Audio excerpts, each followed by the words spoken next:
الحمدللہ رب العالمین والصلاة والسلام علی سید المرسلین وعلی آلہ وصحبہ اجمعین۔ آنکھوں کی حفاظت کرنا دل کی زندگی ہے۔ قرآن مجید میں اللہ تعالیٰ نے سورہ نور آیت نمبر 30 اور 31 میں ارشاد فرماتا ہے، قل للمؤمنین یغضوا من ابصارہم ویحفظوا فروجہم ذلک ازکی لہم۔ مسلمان مردوں سے کہو کہ اپنی نگاہیں نیچی رکھیں اور اپنی شرمگاہوں کی حفاظت کریں، یہی ان کے لیے تزکیہ ہے، پاکیزگی ہے۔ حرام چیزوں پر نگاہ نہ ڈالیں۔ حکم ہوتا ہے کہ جن چیزوں کو دیکھنا میں نے حرام کر دیا ہے ان پر نگاہ ہرگز نہ ڈالیں، یہ حکم ہے۔ تو حکم کی تعمیل تزکیہ نفس کے لیے، زندگی کے لیے بہت ضروری ہے۔ تمام جسم میں سب سے بڑی، اہم اور شخصی چیز جو انسان کے لیے اللہ کی سب سے بڑی نعمت ہے وہ نگاہ ہے، اور نگاہوں کی حفاظت کرنا یہ اللہ رب العالمین اس کے عوض میں بہت ساری چیزیں اس کو عطا فرماتا ہے۔ دوستو، حرام چیزوں سے آنکھیں نیچی کر لو۔ اگر بالفرض اچانک نظر پڑ جائے تو بھی دوبارہ نظر بھر کر نہ دیکھیں۔ اور صحیح مسلم میں حضرت جریر بن عبداللہ البجلی رضی اللہ تعالیٰ عنہ سے روایت ہے، رسول اللہ صلی اللہ علیہ وسلم سے اچانک نگاہ پڑ جانے کی بابت انہوں نے پوچھا تو رسول کریم صلی اللہ علیہ وسلم نے فرمایا، اپنی نگاہ فوراً ہٹا لو۔ معلوم ہوا نیچی کر لینا، ادھر ادھر نہ دیکھنا، اللہ تبارک و تعالیٰ نے جن کو حرام کیا ہے ان کو دیکھنا گناہ ہے، گناہ کبیرہ ہے۔ حضرت علی رضی اللہ تعالیٰ عنہ سے آپ نے فرمایا، علی رضی اللہ تعالیٰ عنہ، اے علی، نظر پر نظر نہ ڈالو، اچانک جو پڑ گئی ہے وہ تو تمہارے لیے معاف ہے، قصدن دیکھنا معاف نہیں ہے۔ رسول اللہ صلی اللہ علیہ وسلم نے ایک مرتبہ فرمایا، راستوں پر بیٹھنے سے بچو، نہ بیٹھو۔ لوگوں نے کہا، یا رسول اللہ، کاروباری اعتبار سے ہمیں بیٹھنا ضروری ہوتا ہے، تو آپ نے فرمایا، اچھا تو راستوں پہ بیٹھنا تمہارے لیے ضروری ہے تو راستے کا حق ادا کرو۔ نمبر 1، اپنی نگاہوں کو نیچی رکھو۔ سب سے پہلے کہا کہ اپنی نگاہوں کو نیچی رکھو، کسی کو تکلیف اور ایذا نہ پہنچاؤ، اور سلام کرنے والوں کا سلام کا جواب دو، اچھی باتوں کا، امر بالمعروف کا حکم کرو، اچھی باتوں کا حکم کرو، تعلیم دو، اور بری باتوں سے روکو، نہیں عن المنکر۔ یہ 5 باتیں اگر کوئی کرتا ہے تو پھر وہ وہاں بیٹھنے کا حق رکھتا ہے۔ ایک اور حدیث میں حضرت عبادہ بن صامت سے اور اللہ کے نبی صلی اللہ علیہ وسلم سے حدیث مروی ہے، فرماتے ہیں کہ 6 چیزوں کی تم ضمانت دو تو میں تمہیں ضمانت دیتا ہوں جنت کی، تمہارے لیے میں جنت کا ضامن ہوتا ہوں۔ بات کرتے وقت جھوٹ نہ بولو، امانت میں خیانت نہ کرو، وعدہ خلافی نہ کرو، نظریں نیچی رکھو، ہاتھوں کو ظلم سے بچاؤ، اور اپنی شرمگاہوں کی حفاظت کرو۔ صحیح بخاری میں حدیث ہے، جو شخص اپنی زبان اور شرمگاہ کو اللہ کے فرمان کے تحت محفوظ رکھے گا، میں اس کے لیے جنت کا ضامن ہوں۔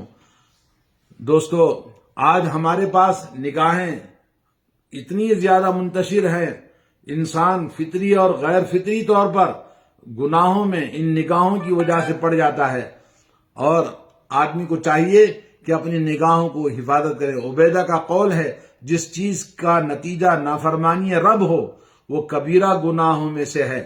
چونکہ نگاہ پڑنے کے بعد دل میں فساد کھڑا ہوتا ہے، اس لیے شرمگاہ کو بچانے کے لیے نظریں نیچی رکھنے کا فرمان ہوا ہے۔ نظر بھی ابلیس کے تیروں میں سے ایک تیر ہے، پس زنا سے بچنا بھی ضروری ہے اور نگاہ نیچی رکھنا بھی ضروری ہے۔ رسول کریم صلی اللہ علیہ وسلم فرماتے ہیں، اپنی شرمگاہوں کی حفاظت کرو، مگر اپنی بیویوں اور لونڈیوں کے علاوہ محرمات کو نہ دیکھنے سے دل پاک ہوتا ہے۔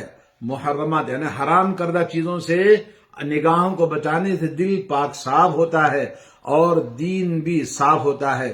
جو لوگ اپنی نگاہیں حرام چیزوں پر نہیں ڈالتے، اللہ ان کی نگاہوں میں نور بھر دیتا ہے اور ان کے دل میں نورانی کیفیت پیدا کر دیتا ہے۔ رسول اللہ صلی اللہ علیہ وسلم فرماتے ہیں، جس کی نظر کسی عورت کے حسن و جمال پر پڑ جائے اور وہ اپنی نگاہ ہٹا لے، اللہ تعالیٰ اس کے بدلے ایک ایسی عبادت اسے عطا فرماتا ہے جس کی لذت وہ اپنے دل میں پاتا ہے۔ اس حدیث کی سند تو ضعیف ہے، مگر یہ رغبت دلانے کے بارے میں ہے، اور ایسی احادیث میں سند کی اتنی زیادہ کچھ دیکھ بھال بھی نہیں ہوتی۔ طبرانی میں ہے کہ یا تو تم اپنی نگاہیں نیچی رکھو گے اور اپنی شرمگاہوں کی حفاظت کرو گے اور اپنے منہ سیدھے رکھو گے، یا اللہ تعالیٰ تمہاری صورتیں بدل دے گا۔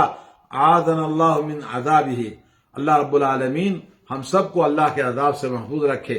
آج جو عذاب ہمارے اوپر ہے، کورونا کا عذاب ہے اور دشمنوں کا عذاب ہے، ظالموں کا عذاب ہے، حکومت کا عذاب ہے، بہت سارے مصیبتیں ہمارے ساتھ ہیں، اس لیے کہ معاشرے میں زناکاری، بدکاری، بے حیائی، فحاشی، عیاشی، عیش و عشرت اتنا زیادہ ہو گیا ہے کہ ہم کسی کو کہتے ہیں تو لوگ عجیب سمجھتے ہیں، یہ تو معمولی سی چیز بن گئی ہے لوگوں کی نگاہوں میں۔ تو دوستو بھائیو، آج ہمیں بچنے کی ضرورت ہے۔ نظر ابلیس کے تیروں میں سے ایک تیر ہے۔ جو شخص اللہ کے خوف سے اپنی نگاہ کو روک کر رکھے، اللہ تعالیٰ اس کے دل میں ایسا نور ایمان پیدا کر دیتا ہے کہ اسے مزہ آنے لگتا ہے عبادت میں۔ لوگوں کا کوئی عمل اللہ پر پوشیدہ نہیں ہے۔ یعلم خائنۃ الاعین وما تخفی الصدور، اللہ تعالیٰ آنکھوں کی خیانت کو بھی اچھی طرح جانتا ہے اور دلوں کے کھٹکنے کو بھی اچھی طرح جانتا ہے، اور وہ آنکھوں کی خیانت کو، دل کے بھیدوں کو اچھی طرح جانتا ہے۔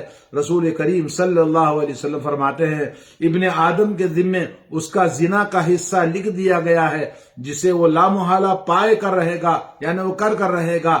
آنکھوں کا زنا دیکھنا ہے، زبان کا زنا بولنا ہے، کانوں کا زنا گانے بجانے موسیقی سننا ہے، اور ہاتھوں کا زنا حرام چیزوں کو چھونا اور پکڑنا ہے، اور پیروں کا زنا برائی کی طرف چلنا ہے۔ دل خواہش اور تمنا اور آرزو کرتا ہے، پھر شرمگاہ تو سب کی سچائی کر دیتی ہے یا سب کو غلط کر دیتی ہے۔ دوستو، یہ حدیث صحیح بخاری کے اندر تعلیقاً روایت کی گئی ہے۔ اکثر سلف لڑکوں کو گھور کر دیکھنا بھی منع کرتے تھے۔ لڑکوں کو بھی گھور کر نہیں دیکھنا جو امرد ہیں، یعنی ابھی وہ بالغ نہیں ہوئے ہیں، بال ان کے نہیں آئے، چہرے ان کو دیکھنا حرام ہے، اور اسے بھی کبیرہ گناہ فرمایا ہے۔ رسول اللہ صلی اللہ علیہ وسلم فرماتے ہیں، ہر آنکھ قیامت کے دن روئے گی، ہر آنکھ قیامت کے دن روئے گی، مگر وہ آنکھ جو اللہ کی حرام کردہ چیزوں کو دیکھنے سے بند رہے، اور وہ آنکھ جو اللہ کی راہ میں جاگتی رہے، اور وہ آنکھ جو اللہ کے خوف سے رو دے، اگرچہ کہ اس کا رونا مکھی کے سر کے برابر ہی اللہ کے خوف سے آنسو بہے، اللہ کے بارگاہ میں تنہائی میں جو روتا ہے۔